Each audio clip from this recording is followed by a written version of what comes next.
भर की जनता मांग कर रही है कि यमुना का पानी हमें मिले, ईस्टर्न कैनाल का पानी हमें मिले, लेकिन ईस्टर्न कैनाल पर ये कुछ नहीं बोलेंगे भाई साहब। इनके 25 MP हैं, केंद्र में एक शब्द नहीं बोलेंगे, 25 के 25 दुम दबाए बैठे। मोदी जी कहते हैं बैठना तो बैठ जाएंगे, मोदी जी कहते हैं उठना तो उठ जाएंगे। अभी कटारिया जी अपनी बात से कैसे पलटे हैं पता है? कटारिया जी जो इस सदन के सबसे वरिष्ठ नेता हैं, अपनी बात से कैसे पलटे हैं पता है? दिल्ली से करंट लगाए, दिल्ली से करंट। आपको पता है कि नहीं है? मुझे पता है दिल्ली से करंट लगा। अरे कटारिया जी जैसे आदमी, 40 साल के अनुभव वाले आदमी अपनी बात से पलट जाए, इसका मतलब राजस्थान कमजोर है? अरे कटारिया जी कुछ तो शर्म करो। आप हमारे वालिद जैसे हो, हमारे पिता के समान हो, तुम अपनी राजनीति से पलट गए।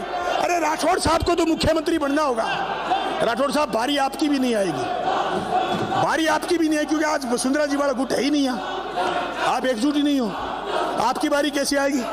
वैसे राठौड़ साहब और हम एक इलाके से आते हैं।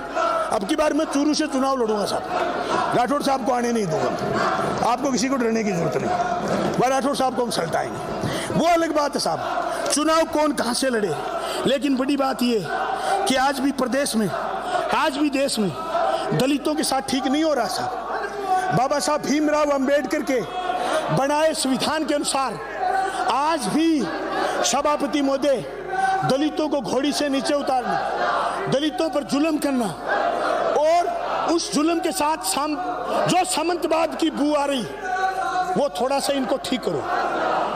उसके पीछे भी जांच अगर ढंग से करवा लोगे तो भाई साहब ही आएंगे नजर। ये भाई साहब ही हैं, ये भाई साहब ही। मैं आपसे कहना चाहता हूं, ये देश आगे तभी बढ़ेगा जिस देश के अंदर कोई भेदभाव नहीं बचेगा।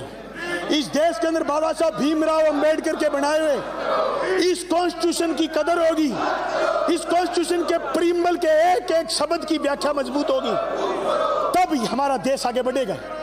इस देश का सबसे बड़ा क्षेत्रफल का राज्य राजस्थान तब आगे बढ़ेगा जब इस प्रदेश के अंदर तेजी से दलितों के साथ अन्याय होना बंद होगा। सभापति महोदय, मैं आपका ध्यान इस तरफ भी आकर्षित करना चाहूंगा कि जातियों की बात से आगे निकल करके अगर गरीब की बात करी जाए, प्रधानमंत्री आवास योजना में कह तो ये रहे हैं कि हम गरीब को मकान देंगे, लेकिन मैं राजस्थान के उस इलाके से आ रहा हूं जहां गरीब को कैसी थोड़ी थोड़ी